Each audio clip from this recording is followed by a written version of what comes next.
السلام علیکم، welcome to my channel Novel Lab Voice. تمام ویڈیو اپڈیٹس کے لیے میرے چینل NLV کو سبسکرائب کر کے بیل نوٹیفیکیشن کو آن کر دیں۔ تو آئیے سنتے ہیں آج کی ویڈیو میں مصنفہ نمرہ احمد کا خوبصورت ناول جنت کے پتے، ایپیسوڈ 5۔ وہ گھنٹہ بھر پہلے تک خود اس بات سے ناواقف تھی کہ وہ جہانگیر سے آ رہی ہے، پھر اس AR کو کیسے علم ہوا؟ کیا وہ اس کا پیچھا کر رہا تھا؟ کیا اس کا تعاقب کیا جا رہا تھا؟ لیکن ایک پاکستانی آفیسر کے ایک غیر ملک میں اتنے ذرائع کیسے ہو سکتے تھے؟ صرف اسے تنگ کرنے کے لیے اتنی لمبی چوڑی منصوبہ بندی کون کرے گا؟ وہ کالونی کے سرے پر نصب بینچ پہ بیٹھ گئی۔ اس کی نگاہیں برف سے ڈھکی گھاس پہ جمی تھیں۔ اسے حالے کے آنے تک یہیں بیٹھنا تھا۔ اس نے اگلے ہی روز ڈورم آفیسر حکام سے بات کر کے اپنا کمرہ بدلوا لیا تھا۔ اب وہ DJ کے کمرے میں منتقل ہو چکی تھی۔ کمرے میں تیسری چینی لڑکی نژاد لنگ لنگ تھی۔ اس کا پورا نام اتنا لمبا اور پیچیدہ تھا کہ اس نے یورپ کے لیے اپنا نام چیری رکھ لیا تھا۔ وہ ایکسچینج اسٹوڈنٹ تھی اور PhD کر رہی تھی۔ چوتھی لڑکی ایک اسرائیلی یہودی ٹالی تھی، واقعتاً ٹالی کے درخت کی طرح لمبی چوڑی اور گھنگریالے بالوں والی۔ وہ بھی ایکسچینج اسٹوڈنٹ تھی، اور اس کے ساتھ والے کمرے کے فلسطینی ایکسچینج اسٹوڈنٹ، وہ ہینڈسم لڑکے کا ذکر DJ نے پہلے روز کیا تھا، سے گاڑی چھنتی تھی۔ وہ فلسطینی لڑکے اور وہ اسرائیلی لڑکی ہر جگہ ساتھ ساتھ نظر آتے تھے، کیمپس کی سیڑھیاں ہوں یا ہاسٹل کا کامن روم، وہ چاروں ساتھ ہی ہوتے۔ ان کے پاسپورٹ چیک کرواؤ، یا تو یہ اسرائیلی نہیں ہے یا وہ فلسطینی نہیں ہے۔ اتنا اتحاد اور دوستی، توبہ ہے بھائی۔ DJ جب بھی ان کو ساتھ دیکھ کر آتی یوں ہی کڑتی رہتی۔ حیا نے ابھی ان لڑکوں کو نہیں دیکھا تھا، نہ ہی اسے شوق تھا۔ تمام ممالک کے ایکسچینج اسٹوڈنٹ پیر تک پہنچ گئے تھے۔ وہاں کسی کو کسی ایکسچینج اسٹوڈنٹ کا نام معلوم نہیں ہوتا تھا، بس یہ فلسطینی ہے، یہ چائنیز ہے، یہ نارویجن ہے، یہ ڈچ ہے، اور یہ دونوں پاکستانی ہیں۔ ان کو 1 سے 4 مضامین لینے کا اختیار تھا۔ DJ نے 2 لیے جبکہ حیا نے 4 لیے۔ چوتھے ماہ کے اختتام پہ امتحان دینے کی پابندی تھی، اور یہ 5 ماہ لازماً ترکی میں گزارنے کی پابندی تھی۔ باقی چاہے ہاسٹل میں رہو، چاہے نہ رہو، چاہے ساری رات باہر گزار دو، کوئی پوچھنے والا نہ تھا۔ خوب مزے تھے۔ اسبانجی میں کلاس کے اندر لڑکیوں کے اسکارف پہ پابندی تھی۔ تو یہ حالے نور کیا کرتی ہوگی؟ حیا نے DJ سے تب پوچھا جب وہ دونوں نماز کے بہانے کلاس میں دکھائی جانے والی ترکی کی تعارفی پریزنٹیشن سے کھسک کر آ گئی تھی اور اب پریئر ہال میں بیٹھی چپس کھا رہی تھیں۔ وہ کلاس میں اسکارف اتار کر ہی جاتی ہے، DJ چپس کترتے ہوئے بتا رہی تھی۔ وہ دونوں چوکڑی مار کر کارپٹ پہ بیٹھی تھیں۔ ایک طرف الماری میں قرآنی اور اسلامی کتب کے نسخے سجے تھے، دوسری طرف بہت سے اسکارف اور اسکرٹس ٹنگے ہوئے تھے۔ جینز والی ترک لڑکیاں اسکرٹ پہن کر نماز پڑھ لیتی اور پھر بعد میں وہ اسکرٹ وہاں لٹکا کر چلی جاتی۔ استنبول کے ہر زنانہ پریئر ہال میں ایسے اسکارف اور اسکرٹس لٹکے ہوتے تھے۔ مزے کی ہے یہ حال نور بھی، وہ انگلی سے بال پیچھے کرتے ہوئے کہہ رہی تھی۔ اس نے بھی بلو جینز کے اوپر گلابی سویٹر پہن رکھا تھا۔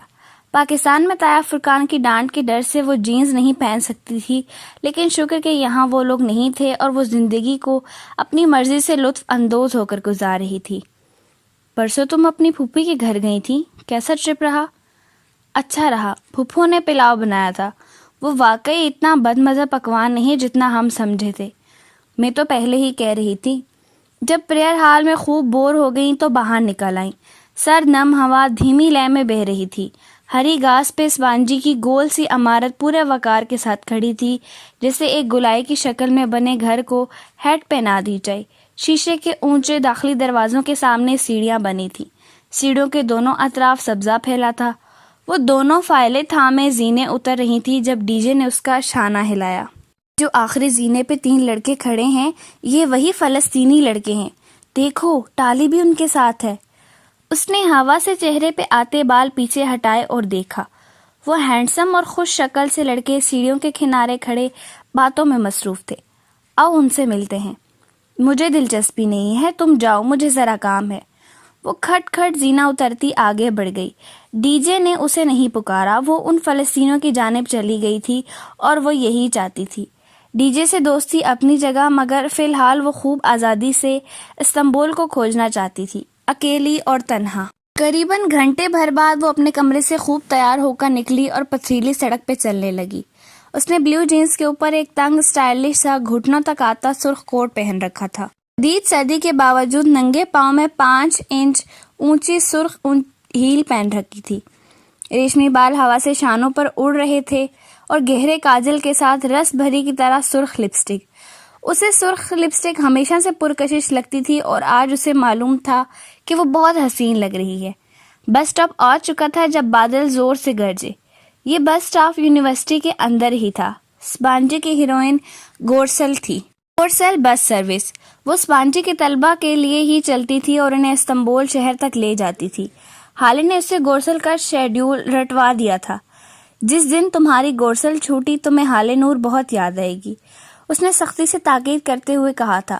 گورسل اپنے مقررہ وقت سے ایک لمحہ تاخیر نہیں کرتی تھی اور اگر آپ چند سیکنڈ بھی دیر سے آئے تو گورسل گئی۔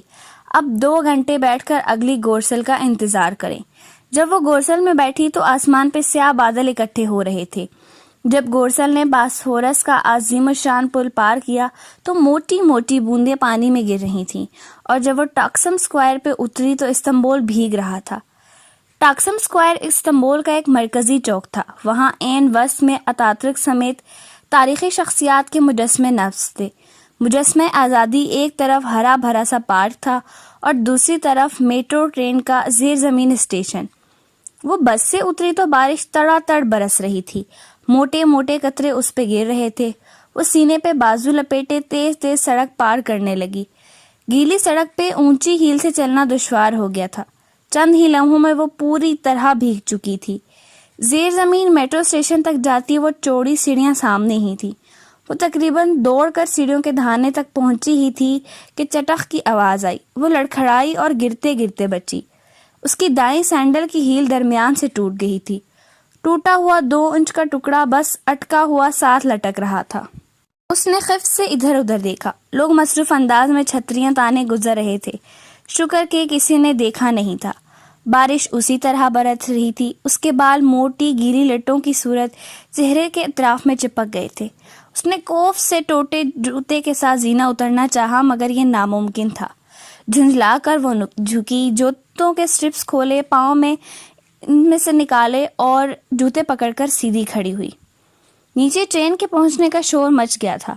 وہ بھاگتے ہوئے ننگے پاؤں زینہ اترنے لگی۔ اس کے پہلو میں گھرے ہاتھ سے لٹکے دونوں جوتے ادھر ادھر جھول رہے تھے۔ میٹرو کا ٹکٹ 1.5 لیرہ کا تھا، چاہے جس اسٹیشن پر بھی اترو۔ وہ ٹکٹ لے کر جلدی سے ٹرین میں داخل ہوئی تاکہ کسی کے محسوس کرنے سے قبل ہی معتبر بن کر جوتے پہن کر بیٹھ جائے۔ میٹرو میں نشستیں دونوں دیواروں کے ساتھ سیدھی قطار میں تھیں۔ کھڑے ہونے والوں کے لیے اوپر راڈ سے ہینڈل لٹک رہے تھے۔ وہ ایک ہینڈل کو پکڑے بھیڑ میں راستہ بنانے لگی۔ اس کی نظر کونے کی ایک خالی نشست پر تھی مگر آگے چلتے شخص نے گویا راستہ روک رکھا تھا۔ جب تک وہ کونے والے نشست پہ بیٹھا نہیں وہ آگے نہیں بڑھ سکی۔ پھر اس کے بیٹھتے ہی دھم سے اس کے برابر کی جگہ پہ آ بیٹھی۔ وہ سیاہ سوٹ میں ملبوس شخص شناسا سا لگا۔ لمحے بھر کو اس کا سانس رک گیا۔ وہ جہان سکندر تھا۔ بہت قیمتی اور نفیس سیاہ سوٹ میں ملبوس، جیل سے پال پیچھے کیے، وہ چہرے پہ ڈھیروں سنجیدگی لیے اخبار کھول رہا تھا۔ بریف کیس اس نے قدموں میں رکھ دیا تھا۔ وہ متحیر سی بیٹھی سامنے دیکھے گئی۔ ان اکھیوں سے وہ اس چہرے کے سامنے اخبار پھیلائے نظر آ رہا تھا۔ سامنے والی قطار اور ان قطار کے درمیان جگہ اوپر لگے ہینڈل پکڑ کر کھڑے لوگوں سے بھرنے لگی تھی۔ وہ عجیب اتفاق پہ اتنی ششدر بیٹھی تھی کہ ہاتھ سے لٹکتے جوتے بھول ہی گئے۔ یاد رہا تو بس یہی کہ وہ کتنا قریب مگر کتنا دور تھا۔ وہ اسے کیسے مخاطب کرے؟ اگر وہ اسے دیکھے بنا ٹرین سے اتر گیا تو؟ اس کا دل ڈوبنے لگا، مگر وہ تو شاید اسے پہچانے بنا۔ اس سرد مہر کم گو شخص سے اسے یہی توقع تھی۔ چند پر سرکے تھے کہ جہان نے صفحہ پلٹنے کی غرض سے اخبار نیچے گیا اور انگوٹھے سے اگلے صفحے کا کنارہ موڑتے ہوئے ایک سرسری نگاہ پہلو میں بیٹھی لڑکی پہ ڈالی، مگر پھر صفحہ پلٹ کر اخبار کی جانب متوجہ ہو گیا۔ لیکن اگلے ہی پل وہ جیسے رکا اور گردن موڑ کر دوبارہ اسے دیکھا۔ اس کی بھیگی موٹی لٹیں رخساروں سے چپک گئی تھیں۔ پانی کے قطرے تھوڑی سے نیچے گردن پہ گر رہے تھے۔ وہ اس کے متوجہ ہونے پہ بھی سانس روکے سامنے دیکھے گئی۔ او حیا! وہ حیرت بھری آواز جیسے کہیں دور سے آئی تھی۔ حیا نے دھیرے سے پلکیں اس کی جانب اٹھائیں۔ کاجل کی لکیر مٹ کر نیچے بہ گئی تھی، تب بھی ان اداس آنکھوں میں عجیب سحر دکھتا تھا۔ جہان سکندر۔ وہ بدقت رسمن مسکرائی۔ حیا کیسی ہو؟ اکیلی ہو؟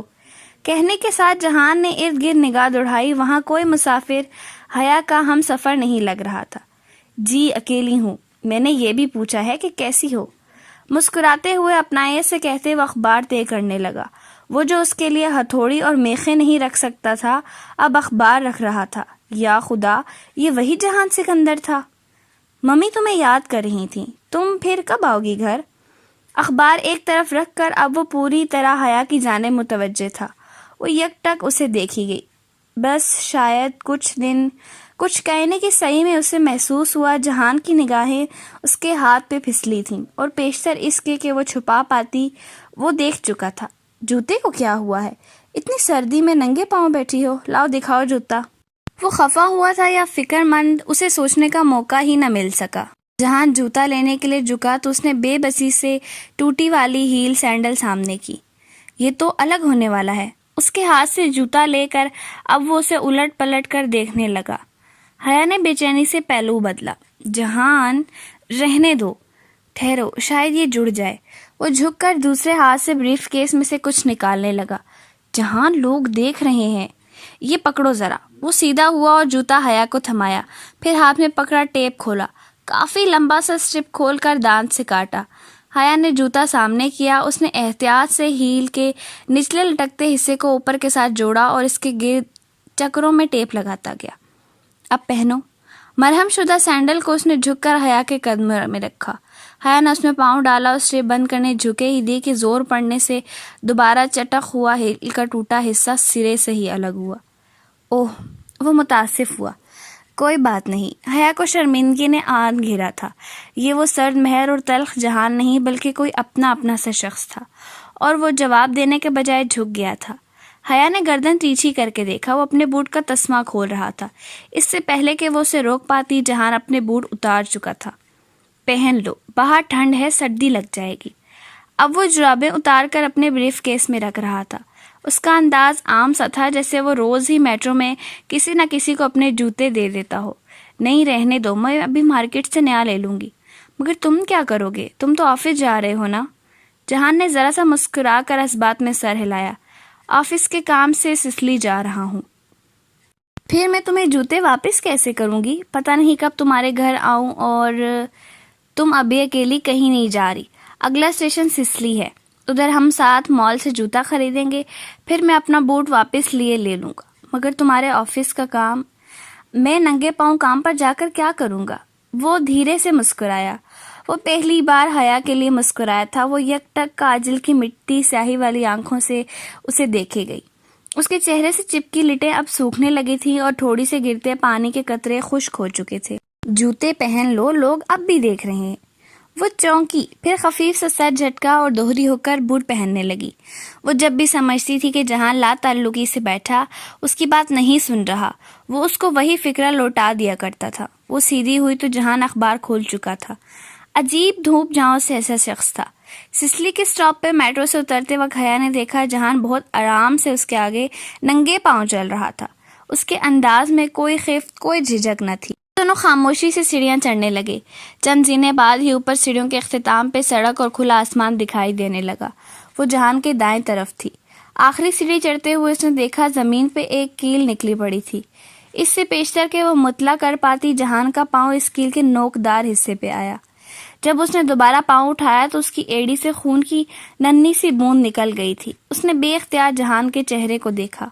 وہ سکون سے سیدھ میں دیکھتا تیز تیز چل رہا تھا۔ جہان، تمہارا پاؤں، تمہیں زخم آیا ہے۔ وہ اس کے ساتھ چلنے کی کوشش میں تیزی سے چلنے لگی۔ خیر ہے، وہ رکا نہیں۔ مگر تمہارا خون نکلا ہے۔ وہ واقعتاً پریشان تھی۔ بچوں والی بات کرتی ہو تم بھی، اتنے ذرا سے خون سے میں زخمی تو نہیں ہو گیا؟ بہت ٹف زندگی گزاری ہے میں نے۔ وہ دیکھو، جواہر مال۔ اس سے کچھ کہنا بیکار تھا۔ وہ چپ ہو کر اس کے ساتھ مال کے قریب آ رکی۔ وہ ایک بلند و بالا خوبصورت نیلے سرمئی شیشوں سے ڈھکی عمارت تھی۔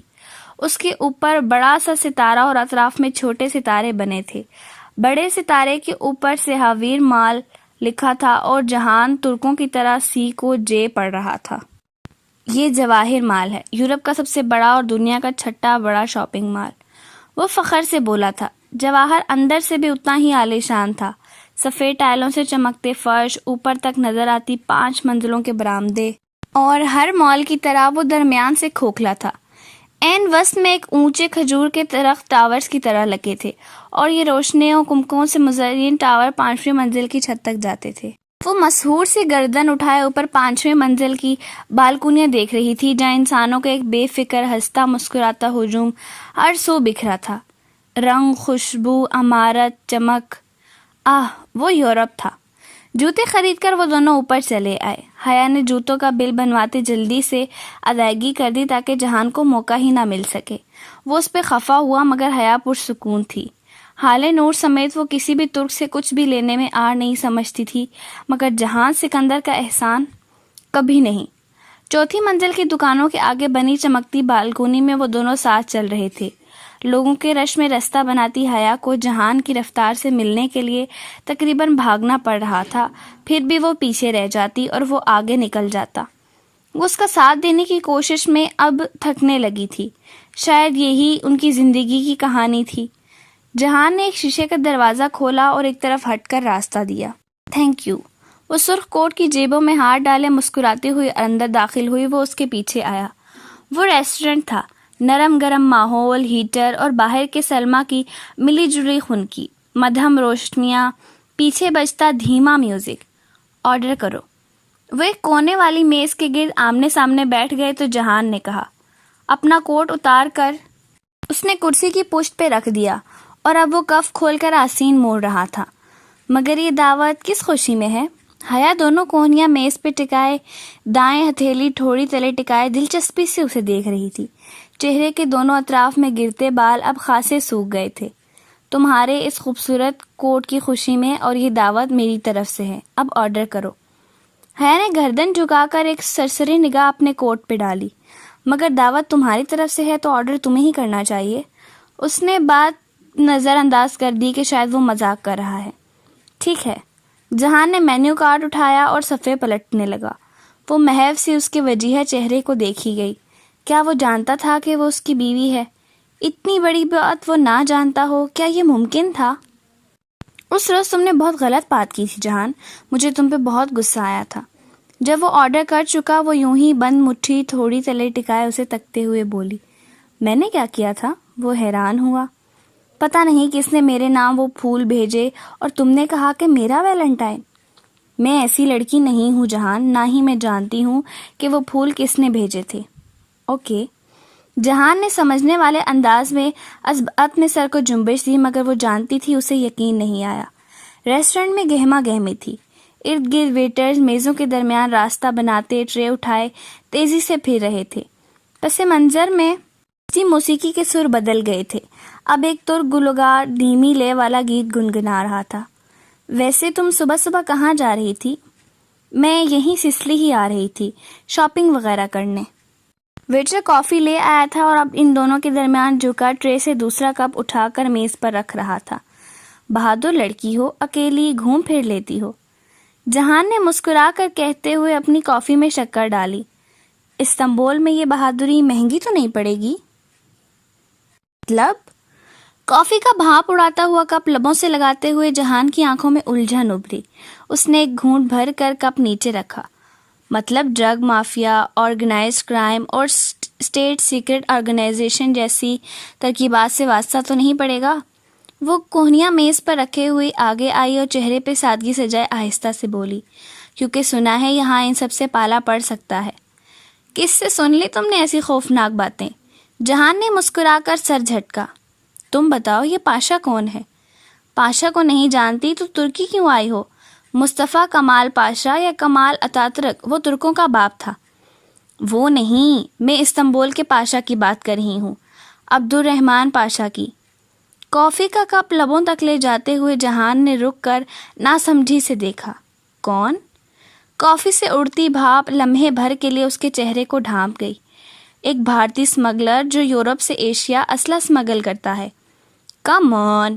اس نے کپ رکھ کر سنجیدگی سے حیا کو دیکھا۔ استنبول میں ایسا کوئی مافیا راج نہیں ہے. یہ تمہیں کس نے کہانیاں سنا دی ہیں؟ یوں ہی مشہور ہونے کے لیے کسی نے اپنے بارے میں کوئی افواہ اڑائی ہوگی. تم استنبول کو کیا سمجھ رہی ہو؟ حالے کی طرح وہ ایک خالص ترک تھا، اپنے استنبول کے دفاع کے لیے جی جان سے تیار. ویٹر جہان کے اشارے پہ بل لے آیا اور جہان اپنے بٹوے سے کارڈ نکال کر اس کی فائل میں رکھ رہا تھا. ہوتی ہے تو پہاڑ بنتا ہے نا حیا، یہ پاکستان نہیں ہے. جہان نے ذرا تفاخر سے جتا کر کہا تو اس کے لب بھینچ گئے. کارڈ رکھ کر جہان نے فائل بند کر کے ایک طرف رکھی. پاکستان میں بھی یہ سب نہیں ہوتا اور بل میں دوں گی. حیا نے تیزی سے فائل اٹھائی اور کھولی. جیسے میں جانتا ہی نہیں. جہان کی اگلی بات لبوں میں رہ گئی. ان کے دائیں طرف سے ایک ویٹر ٹرے اٹھائے چلا آ رہا تھا. اچانک ایک دوسرا ویٹر تیزی سے اس کے پیچھے سے آیا اور پہلے ویٹر سے آگے نکلنے کی کوشش کی. پہلے ویٹر کو ٹھوکر لگی. وہ توازن برقرار نہ رکھ پایا اور نتیجتاً اس کی دائیں ہتھیلی پہ سیدھی رکھی لکڑی کا چھڑ چھڑ کرتا بھاپ اڑاتا سزلر پلیٹر بیف سٹکس سمیت الٹ گیا. میز پہ رکھے حیا کے ہاتھ پہ ٹرے اور گرم بیف اکٹھے آ کر گرے. وہ بلبلا کر کھڑی ہوئی. فائل اور بل نیچے جا گرے. I am sorry. دونوں ویٹر بیک وقت چیزیں ٹھیک کرنے لگ گئے. ٹرے سے کافی کا کپ بھی الٹ گیا تھا. کافی اب فرش پہ گری پڑی تھی. جہان ناگواری سے ترک میں انہیں ڈانٹنے لگا. چند منٹ معذرتوں اور میز صاف کرنے میں لگ گئے. وہ واپس بیٹھا تو اپنی کلائی حیا سہلا رہی تھی. تمہیں چوٹ آئی ہے، دکھاؤ، زیادہ جل تو نہیں گیا؟ اس نے ہاتھ بڑھایا مگر حیا نے کلائی پیچھے کر لی. ذرا سی چوٹ سے میں زخمی تو نہیں ہو گئی، بہت ٹف زندگی گزاری ہے میں نے. بظاہر مسکرا کر وہ درد کو دبا گئی. ہتھیلی سرخ پڑ چکی تھی اور شدید جل رہی تھی. میری بات اور ہے، ہاتھ دکھاؤ. مگر اس نے ہاتھ گود میں رکھ لیا. ٹھیک ہے، اٹس اوکے. کافی کا شکریہ، اب ہمیں چلنا چاہیے. وہ اٹھ کھڑی ہوئی. بل والی بات اسے بھول گئی تھی. مگر کافی تو ختم کر لو. وہ قدرے پریشانی سے کھڑا ہوا. رہنے دو، انتہائی بد تہذیب ویٹرز ہیں یہاں کے. چلو. واپسی پہ وہ اسے میٹرو اسٹیشن تک چھوڑنے آیا تھا. زیر زمین جاتی سیڑھیوں کے دہانے پہ وہ دونوں آمنے سامنے کھڑے تھے. تم واپس ٹاکسم نہیں آؤ گے؟ نہیں، وہ دفتر یہاں سے قریب ہی ہے جس سے کام کے سلسلے میں ملنے آیا تھا. اس طرف. جہان نے بازو اٹھا کر دور ایک طرف اشارہ کیا. اس نے سفید شرٹ کی آستین یوں ہی کوہنیوں تک موڑ رکھی تھی اور کوٹ بازو پہ ڈال رکھا تھا. ٹائی کی ناٹ اب تک ڈھیلی ہو چکی تھی. وہ یقیناً اس کا ایک ورکنگ ڈے خراب کر چکی تھی. ویسے تم کیا کرتے ہو؟ وہ کوٹ کی جیبوں میں ہاتھ ڈالے کھڑی گردن اٹھائے اسے دیکھ رہی تھی. میں ایک غریب سا ریسٹورنٹ اونر ہوں. استقلال اسٹریٹ پہ جو پہلا برگر کنگ ہے وہ میرا ہے. استقلال اسٹریٹ ٹاکسم اسکوائر کے بالکل ساتھ ہے. دیکھی ہے نا تم نے؟ اس نے گردن دائیں سے بائیں اور بائیں سے دائیں ہلائی. تم اس ویکنڈ پہ گھر کیوں نہیں آ جاتی؟ ممی خوش ہوں گی. اور تم؟ بے ساختہ لبوں سے پھسلا. میں تو ویکنڈ پر بھی ریسٹورنٹ میں ہوتا ہوں. پھر فائدہ؟ اس نے سوچا. کوشش کروں گی. وہ مسکرا دی. پھر دایاں ہاتھ جیب سے نکال کر بال پیچھے ہٹائے. تمہارا ہاتھ ابھی تک سرخ ہے. اگر کسی دوست نے پوچھ لیا تو کیا کہو گی؟ کہہ دوں گی کہ گدلی برف کے ساتھ کیچڑ تھی گاس پہ، وہیں پھسل گئی. اس نے لاپرواہی سے شانے اچکائے. اب کزن کے ساتھ کافی پینے کا قصہ سنانے سے تو رہی. پھسل گئی تو ہتھیلی رگڑی گئی. ہاں. اور گھٹنے؟ جہان نے مسکرا کر اس کی جینس کی طرف دیکھا. مطلب؟ حیا نے ابرو اٹھائے. لڑکی، کور سٹوری پوری بنایا کرو. اگر تم ہتھیلیوں کے بہل کیچڑ میں گڑو تو اصولاً تمہارے گھٹنوں پر بھی رگڑ آنی چاہیے. وہ چند قدم چل کر گھاس کی قطعے کی طرف گیا. جھک کر 3 انگلیوں سے تھوڑی سی مٹی اٹھائی اور واپس آ کر اس کے سامنے کی. اسے اپنی جینس پہ لگا دو ورنہ تمہاری فرینڈز یقین نہیں کریں گے. اتنا بھی کوئی شکی مزاج نہیں ہوتا جہان سکندر. اس نے ہنس کر اپنے پوروں پہ ذرا سی گیلی مٹی لی اور جھک کر گھٹنوں کے اوپر جینس پہ مل دی. پھر ہاتھ جھاڑتے ہوئے سیدھی ہوئی. میں کوشش کروں گا ہفتے کی صبح سارا کام ختم کر کے گھر آ جاؤ. تم ہفتے کی شام میں ضرور آنا. پہلی بار اسے احساس ہوا تھا کہ وہ کم گو سنجیدہ طبیعت کا لیے دینے رہنے والا شخص ضرور ہے، مغرور بھی ہے اور جلدی گھلتا ملتا بھی نہیں، مگر اندر سے بہت خیال رکھنے والا اور باریک بین بھی. جو معمولی باتیں وہ نظر انداز کر دیتی تھی وہ جہان کی زرق نگاہوں سے چھپی نہیں رہتی تھیں. جب وہ ہاسٹل واپس آئی تو ڈی جے اور حالے ایک رسالہ کھولے کسی طویل بحث میں مگن تھی. ڈی جے کی نگاہ سب سے پہلے اس کے سرخ ہاتھ پہ پڑی۔ تمہیں کیا ہوا؟ ایک جگہ گدلی برف کے ساتھ کیچڑ تھی، وہیں پھسل گئی۔ ڈی جے نے بے اختیار اس کے گھٹنوں پر لگے کیچڑ کو دیکھا، پھر اسبات میں سر ہلایا۔ ہاں لگ رہا ہے۔ حیا بات بدلنے کی غرض سے بولی۔ حالے یہ بالکونی بتی کون جلاتا ہے؟ جیسے اس کے نیچے جاؤ وہ جل اٹھتی ہے۔ حالے جو غور سے اس کے کوٹ کو دیکھ رہی تھی، اس کے سوال پہ نگاہیں اٹھا کر اس کو دیکھا۔ ان میں آٹومیٹک سینسرز لگے ہیں، وہ اپنی رو میں کسی انسان کی موجودگی پر یا پھر تیز ہوا، آندھی وغیرہ میں خود بخود جل اٹھتی ہیں۔ دروازہ بہت دیر سے بند ہوا، خود بخود۔ ان دروازوں کے کیچرز سلو ہیں، یہ چوکھٹ پہ دیر سے آ کر لگتے ہیں تاکہ ہر وقت کی ٹھا سے طلبہ کی پڑھائی ڈسٹرب نہ ہو۔ ہاں، ڈی جے نے سمجھ کر سر ہلایا۔ ہمارے ہاں بھی ہاسٹل میں ایسی لائٹس اور دروازے نہیں ہوتے۔ حیا نے ڈی جے کی بات تیزی سے کاٹی۔ اور پارک ٹاور ایشیا کا دوسرا بڑا مال نہیں ہے، ہمیں غلط فہمی ہوئی تھی۔ وہ جواہر دیکھ آئی تھی اور اسے اس بھڑک پہ خفت ہوئی تھی۔ حیا، ڈی جے نے احتجاجاً گھورا۔ حالے ابھی تک حیا کا کوٹ دیکھ رہی تھی۔ حیا الماری کی طرف چلی گئی تو حالے گہری سانس لے کر بولی، پھر حیا تمہیں کسی ہینڈسم لڑکے نے کافی پلائی؟ وہ ٹوٹی جوتی والا شاپر الماری میں رکھ رہی تھی، بری طرح چونک کر پلٹی۔ نہیں۔ کیوں؟ وہ تیزی سے بولی۔ کافی، چائے، لنچ کچھ بھی نہیں؟ نہیں مگر کیوں؟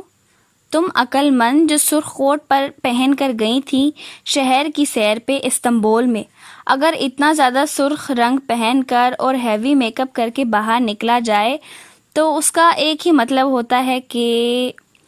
حالے نے مسکراہٹ دبائی کہ you are looking for a date یا پھر ون نائٹ اسٹینڈ۔ یہاں تو لوگ ویلنٹائن ڈے پر بھی اتنا سرخ پہن کر نہیں نکلتے۔ اچھا، پتہ نہیں۔ وہ دانستہ ان کی طرف سے رخ موڑ کر الماری میں چیزیں الٹ پلٹ کرنے لگی۔ یہ دعوت کس خوشی میں ہے؟ تمہارے اس خوبصورت کوٹ کی خوشی میں۔ مارے تضحیک کے اس کے کانوں سے دھواں نکلنے لگا۔ وہ جہان کی مسکراہٹیں، وہ شائستگی، وہ ریسٹورنٹ لے جانا، وہ سب کسی اپنائیت کے جذبے کے تحت نہیں تھا، بلکہ وہ اسے کوئی بکاؤ مال کی طرح سمجھ رہا تھا۔ خود کو پلیٹ پہ رکھ کر پیش کرنے والی لڑکی، کوئی پیشہ ور۔ اس کے دل پہ بہت سے آنسو گر رہے تھے۔ جہان سکندر ہمیشہ اسی طرح اسے بے عزت کر دیا کرتا تھا۔ آہستہ آہستہ وہ جہان سکندر کے استنبول میں ایڈجسٹ ہوتی جا رہی تھی۔ ڈی جے کی نیند اور نسیان البتہ اسے عاجز کر دیتے تھے۔ ڈی جے کو ذرا کہیں ٹیک مل جاتی، وہ آنکھیں بند کر کے سونے کے لیے تیار ہو جاتی، اور پھر اس کا بھلکڑ بن۔ حیا جب بھی کچھ فوٹو کاپی کروانی جاتی، اسے وہاں لاوارث پڑے کسی رجسٹر، کسی نوٹ کے جھتے، کسی کتاب پہ شناسائی کا گمان گزرتا۔ وہ اسے اٹھا کر دیکھتی تو بڑا بڑا ڈی جے لکھا ہوتا تھا۔ وہ ہر چیز واپس لا کر ڈی جے کے سر پر مارا کرتی، اور ڈی جے یہ ادھر کیسے پہنچ گیا کہہ کر ہنسنے لگ جاتی۔ اس بانجی میں ان کا ایک مخصوص آئی ڈی کارڈ بنا تھا، اس پہ تصویر کھینچوانے کی شرط سر اور گردن کھلی رکھنا تھی۔ وہ موبائل کے پری پیڈ کارڈ کی طرح تھا۔ گورسل کا ٹکٹ، فوٹو کاپی کا رقم اور دوپہر کے کھانے کا بل اسی کارڈ پہ ادا ہوتا تھا۔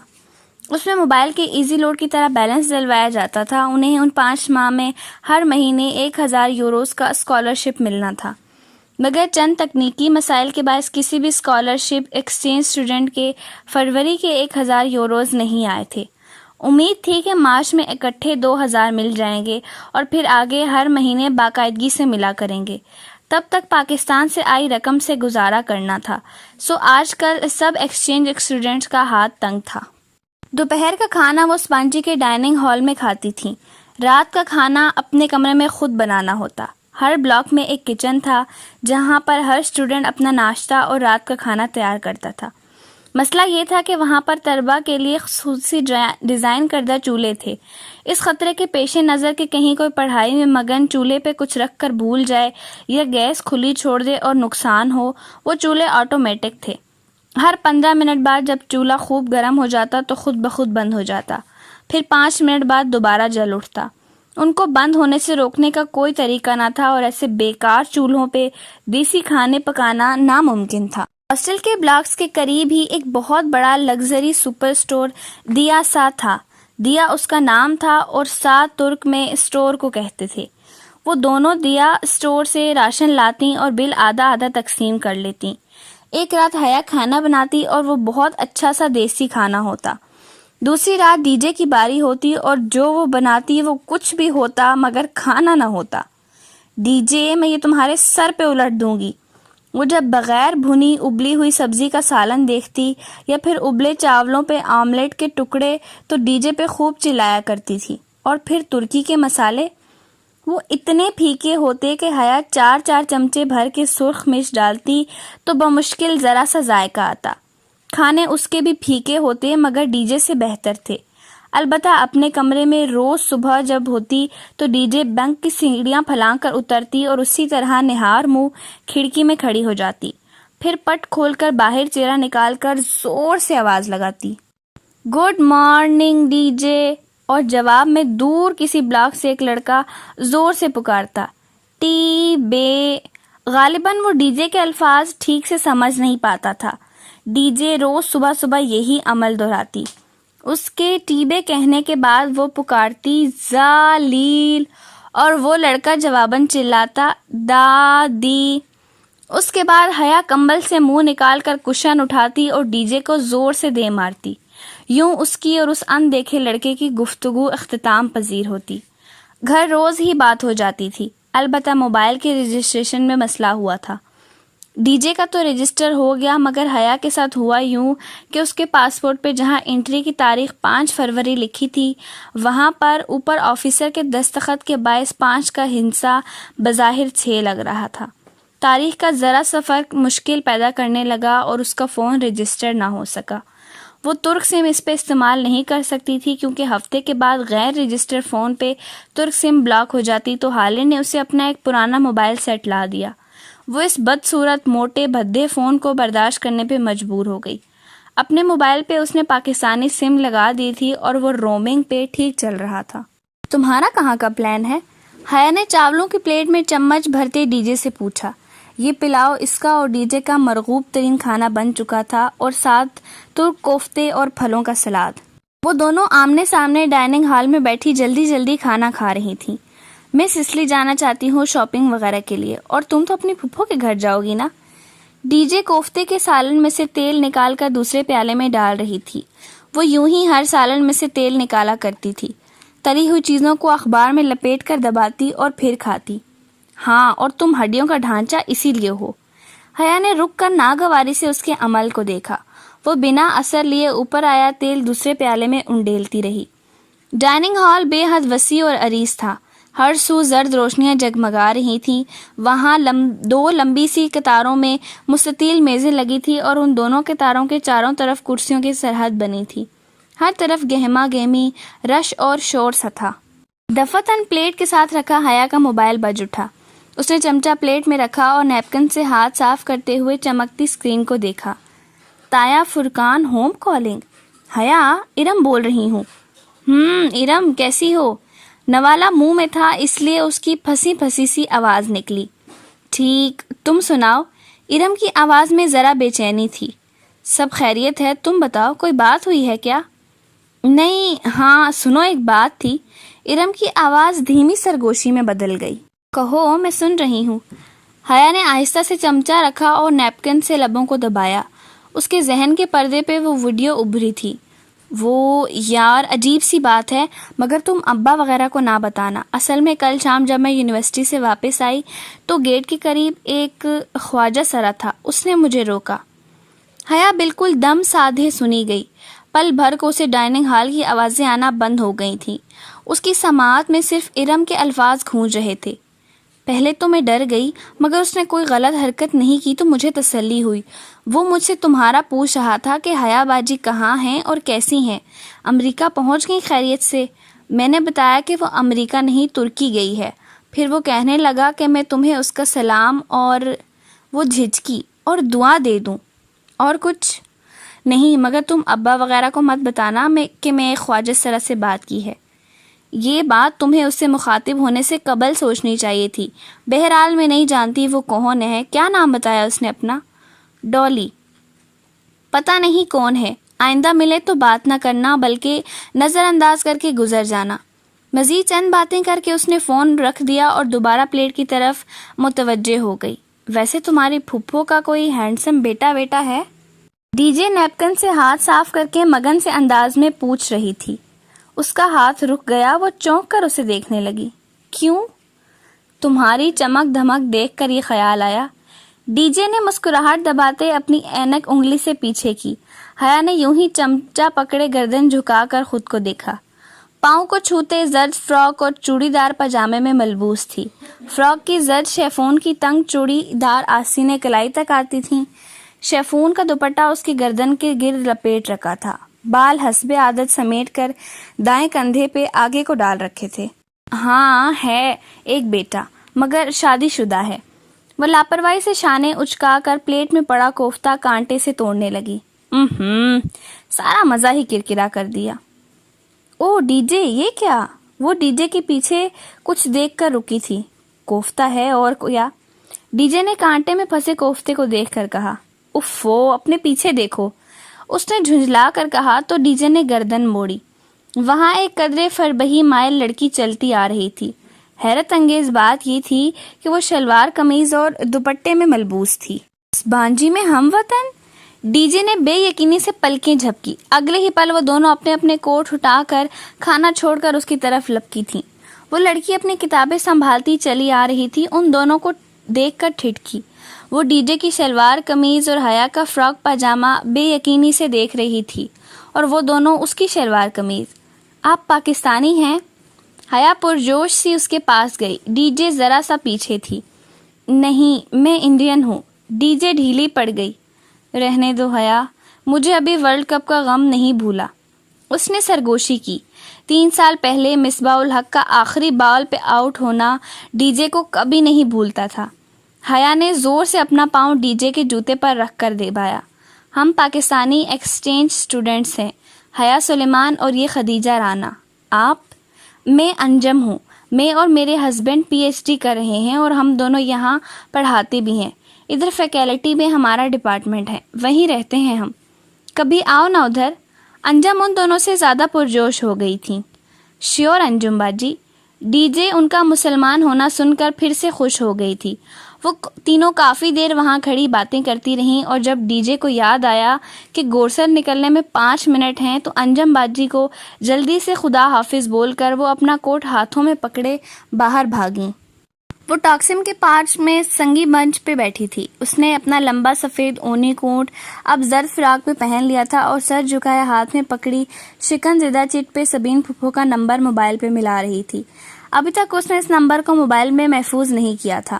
کال کا بٹن دبا کر اس نے بھدا ترک فون کان سے لگایا. وہاں دور تک سبزہ پھیلا تھا. خوشنما پھول اور رنگ، تتلیوں کی بہتات ہوا سے اس کے بال اڑا رہے تھے. وہ موسم سے لطف اندوز ہوتے ہوئے فون پہ جاتی گھنٹی سننے لگی. ہیلو. بہت دیر بعد جہان نے فون اٹھایا. جہان، میں حیا. اس کے انداز میں خفت در آئی. اس سے کہہ رکھا تھا اس لیے آج جا رہی تھی، ورنہ اس سرخ کوٹ نے تو اسے خوب بے وقعت کیا تھا. ہاں حیا بولو. وہ مصروف سا لگ رہا تھا. وہ میں ٹاکسم پہ ہوں، تم مجھے یہاں سے پک کر کے گھر لے جا سکتے ہو؟ آج ویکنڈ تھا تو. سوری حیا، میں شہر سے باہر ہوں. تم گھر ممی کو فون کر لو نا. یہ تمہارے گھر کا نمبر نہیں ہے؟ اس نے حیرت سے چٹ کو دیکھا. نہیں، یہ تو میرا موبائل نمبر ہے. تو کیا اس نے داور بھائی کی مہندی والے روز جہان کے موبائل فون پہ فون ملایا تھا؟ او، مجھے پھپھو کا فون نمبر لکھوا دو. جہان نے فوراً نمبر لکھوا دیا. اچھا، میں ڈرائیو کر رہا ہوں، پھر بات ہوتی ہے. مزید کچھ سنے بغیر اس نے فون رکھ دیا. وہ دل محسوس کر رہ گئی. عجیب اجنبی سا اپنا تھا. پھپھو سے کیب پہ لینے آئی تھیں. وہ جو چند لیراز کی بچت کے چکر میں کیب کر کے نہیں گئی، خوب شرمندہ ہوئی. گاڑی نہیں تھی تو بتاتی، میں تو ایسے ہی. کوئی بات نہیں، گاڑی تو جان کے پاس ہوتی ہے. اور وہ مزید شرمندہ ہوئی. پھر گردن موڑ کر کھڑکی کے باہر دوڑتے درخت دیکھنے لگی. اسے پھپھو کچن میں ہی لے آئی. حسب عادت وہ کام میں مصروف ہو گئیں. یہ میرے لیے اتنا بکھیڑا پالنے کی کیا ضرورت تھی؟ وہ ارد گرد پھیلی اشیاء دیکھ کر خفا ہوئی. کوئی بات نہیں، تم میری بیٹی ہو، میرا ہاتھ بٹا دو گی، اسی لیے میں نے یہ سب شروع کر لیا. دونوں کے درمیان پچھلی ملاقات کے ناخوشگوار اختتام کا کوئی تذکرہ نہ ہوا، جیسے کچھ ہوا ہی نہ ہو. چلیں. پھر آج پلاؤ تو میں ہی بناتی ہوں، مجھے ریسیپی سمجھاتی جائیں۔ ویسے بھی ترکوں کی میز اس پلاؤ کے بغیر ادھوری لگتی ہے۔ وہ کوٹ سٹینڈ پر لٹکا کر آستین کلائی سے ذرا پیچھے کرتی واپس آئی۔ دوپٹہ اس نے اتار کر کرسی پہ رکھ دیا تھا۔ پہلے تو تم چکن کی بوٹیاں کاٹ دو۔ انہوں نے ٹوکری میں رکھے مسلم مرغ کی طرف اشارہ کیا اور خود چولہے پہ چڑھی دیگچی میں چمٹا ہلانے لگیں۔ چھری تو یہ پڑی ہے، کٹنگ بورڈ کدھر ہے؟ وہ ادھر ادھر دیکھنے لگی۔ کٹنگ بورڈ، اوہو، وہ تو صبح سے نہیں مل رہا۔ جہان بھی پتہ نہیں چیزیں اٹھا کر کدھر رکھ دیتا ہے۔ ٹھہرو، میں ایک پرانا بورڈ لے آؤں، وہ اوپر ایٹک میں پڑا ہے۔ آپ رہنے دیں، میں آتی ہوں۔ ایٹک اوپر کس طرف ہے؟ سیڑھیوں سے اوپر راہداری کے آخری سرے پر تمہیں تکلیف ہوگی، میں خود۔ آپ گوشت بھونے جل نہ جائے، میں بس ابھی آئی۔ وہ ننگے پاؤں چلتی باہر لیونگ روم میں آئی۔ سیڑھیوں کے ساتھ لگے قد آور آئینے میں اسے اپنا عکس دکھائی دیا تو ذرا سی مسکرا دی۔ فرش کو چھوتے زرد فراق میں وہ کھلتے پھول کی طرح لگ رہی تھی۔ گلے کا گاٹ کھلا تھا اور اس کے دہانے پہ چھوٹے چھوٹے سورج مکھی کے پھولوں کی لیس نیم دائرے میں لگی تھی۔ یوں لگتا تھا اس خوبصورت لمبی گردن میں سورج مکھی کے پھولوں کا ڈھیلا سا ہار لٹک رہا ہو۔ اس نے انگلیوں سے فراق پہلیوں سے ذرا اٹھایا اور ننگے پاؤں لکڑیوں کے زینے پر چڑھنے لگی۔ راہداری کے آغاز میں ایک کمرے کا دروازہ بند تھا، شاید وہ جہان کا ایک کمرہ تھا۔ ابھی گھر میں داخل ہوتے پھپھو نے کچھ ایسا بتایا تھا۔ وہ ایک نظر بند دروازے پہ ڈال کر آگے بڑھ گئی۔ فراق اب اس نے پہلیوں سے چھوڑ دیا۔ ایٹک میں آگے پیچھے بہت سے صندوق اور دوسرا کاٹھ کا باڑ رکھا تھا۔ وہ متذبذب سی اندر آئی۔ بتی نہ جانے کدھر تھی۔ اس نے دروازہ کھلا رہنے دیا، باہر سے آتی روشنی کافی تھی۔ وہاں ہر سو سامان رکھا تھا۔ کٹنگ بورڈ نہ جانے کدھر تھا۔ وہ اندازاً آگے بڑھی اور ایک کونے والے صندوق کا ڈھکن کھول کر اوپر اٹھایا۔ نیچے لیونگ روم سے بیرونی دروازہ کھلنے اور بند ہونے کی آواز آئی، ساتھ میں جہان اور پھپھو کی ملی جلی آوازیں۔ یقیناً وہ آ گیا تھا۔ وہ مسکرا کر صندوق پہ جھکی۔ اس میں الیکٹرک کا کوئی ٹوٹا پھوٹا سامان رکھا تھا، کٹنگ بورڈ کہیں نہ تھا۔ حیا نے ڈھکن بند کیا اور نسبتاً زیادہ کونے میں رکھے صندوق کی طرف آئی۔ اپنے عقب میں اسے راہداری سے کسی کے دروازہ کے ہولے سے کھلنے کی چرر سنائی دی۔ جہان اتنی جلدی اوپر پہنچ گیا؟ مگر وہ پلٹی نہیں اور صندوق کو کھولنے لگی، جس کے ڈھکن کے اوپر گرد اور مکڑی کے جالوں کی تہ تھی۔ اس نے چند چیزیں الٹ پلٹ کی تو بے اختیار گرد نتنوں میں گھسنے لگی۔ اس سے ذرا سی کھانسی آئی۔ پورا ایٹک بے حد صاف تھا، ماں سوائے اس کونے میں رکھے 2-3 صندوقوں کے جیسے انہیں زمانے سے نہ کھولا گیا ہو۔ اس کی پشت پہ ایٹک کا اد کھلا دروازہ ہولے سے کھلا۔ کوئی چوکھٹ میں آن کھڑا ہوا تھا، یوں کہ راہداری کی آتی روشنی کا راستہ رک گیا۔ پل بھر میں ایٹک نیم تاریک ہو گیا۔ وہ پلٹنے ہی لگی تھی کہ صندوقے میں کسی خاکی شے کی جھلک دکھائی دی۔ اس نے دونوں ہاتھوں میں پکڑ کر اسے اوپر نکالا۔ وہ لکڑی کا تختہ نہیں بلکہ ایک اکڑا ہوا کپڑا تھا۔ حیا نے کپڑا کھول کر سیدھا کیا۔ ایک پرانی گرد آلود خاکی شرٹ، اوپر سجے ستارے، تمغے اور ایک نام کی تختی۔ چوکھٹ میں کھڑا شخص چھوٹے چھوٹے قدم اٹھاتا اس کی طرف بڑھنے لگا۔ حیا نے نیم اندھیرے میں آنکھیں پھاڑ پھاڑ کر وہ تختی پڑھی۔ سکندر شاہ۔ اس نے بے اختیار رینک دیکھا۔ وہ کرنل کی نشاندہی کر رہا تھا۔ وہ شاید ہاتھ میں پکڑے کسی الجھن میں گرفتار پلٹی اور ایک دم جھٹکے سے پیچھے ہٹی۔ اس کے عقب میں جہان نہیں تھا، وہ کوئی اور تھا۔ دراز قد، کن پٹیوں اور پیشانی سے جھلکتے سفید بال، سخت نقوش نائٹ گاؤن میں ملبوس، وہ کڑی نگاہوں سے اسے دیکھتے قریب آ رہے تھے۔ وہ سانس روکے انہیں دیکھے گئی۔ وہ عین اس کے سر پہ آئے اور ایک جھٹکے سے اس کی گردن دبوچی۔ میری جاسوسی کرنے آئی ہو؟ اس کے گلے کو دبوچتے وہ غرائے تھے۔ بے اختیار اس کے لبوں سے چیخ نکلی۔ شرٹ اس کے ہاتھ سے پھسل گئی۔ اس نے اپنی انگلیوں سے گردن کے گرد جھکڑے ان کے ہاتھ کو پکڑ کر ہٹانے کی کوشش کی، مگر بے سود۔ پاکستانیوں نے بھیجا ہے تمہیں؟ اپنے مالکوں سے بولو انہیں بلیو پرنٹس کبھی نہیں ملیں گے۔ چھوڑے مجھے۔ وہ زور سے کھانسی، اس کا دم گھٹنے لگا تھا، وہ اس کا گلا دبا رہے تھے۔ کوئی مجھ تک نہیں پہنچ سکے گا، کبھی نہیں۔ ہر چیز آگے دے دی گئی ہے، ہر چیز۔ انہوں نے اسے گردن سے دبوچے اس کا سر کھلے صندوق پہ جھکایا۔ وہ تڑپنے لگی، چلانے لگی۔ چھوڑے مجھے۔ وہ اپنے ناخن ان کے ہاتھ میں چبھا کر ان کو ہٹانے کی ناکام صحیح کر رہی تھی۔ تمہیں واپس نہیں جانے دوں گا، وہ بلو پرنٹس تمہیں کبھی نہیں ملیں گے۔ حیا کا سانس رکنے لگا۔ وہ اس کا سر صندوق میں دے کر اوپر سے ڈھکنا بند کر رہے تھے۔ اسے لگا وہ مرنے والی ہے۔ امی امی، وہ وحشت سے چلانے لگی۔ وہ اس کو گردن سے دبوچے اس کا سر منہ کے بل اندر دے رہے تھے۔ گرد سے اٹے صندوق میں اس کا سانس اکھڑنے لگا۔ چھوڑیں! دھاڑ سے دروازہ کھلا اور کوئی غصے سے چلاتا اندر آیا۔ اس کی گردن کے گرد جکڑے ہاتھ کو کھینچ کر الگ کیا اور ادھ کھلا ڈھکن پورا کھول کر دوہری ہو کر اوندھی حیا کو بازو سے پکڑ کر پیچھے ہٹایا۔